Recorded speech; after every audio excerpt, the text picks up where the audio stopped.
বিপদ দুটা কারণে হয়ে থাকে আমার ধারণা, যে একটা হলো কোরআন শরীফে আছে মানুষ বিপদে পড়ে, সেগুলো হাতের কামাই হতে পারে, আমার গুনাহের কারণে হতে পারে, অথবা আল্লাহ পাক পরীক্ষা করেন।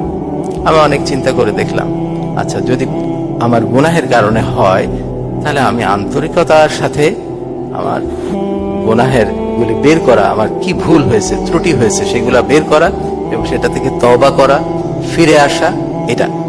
আর যদি আল্লাহ পাক পরীক্ষা করতে থাকেন, পরীক্ষা সম্পর্কে আমরা একটু ভয় হয়, কি পরীক্ষা করছেন।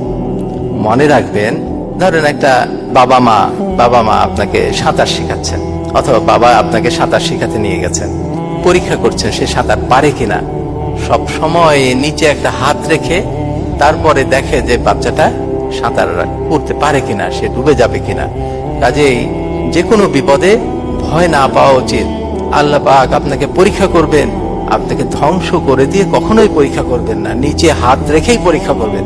কাজে আমাদের দৃঢ় বিশ্বাস রাখা উচিত যে যদি কোনো আমি পরীক্ষায় পড়ি বিপদের কারণে, আল্লাহ পাক অবশ্যই নিচে হাত রেখেই আমাকে পরীক্ষা করছে। আমাকে এখানে ধৈর্যের পরীক্ষা দিতে হবে এবং খুব স্থিরতার সাথে কাজ করতে হবে, এবং আমার কোনো ভুল ত্রুটি হয়েছে কিনা সেটা দেখে সেটা থেকে তওবা করে ফিরে আসা দরকার।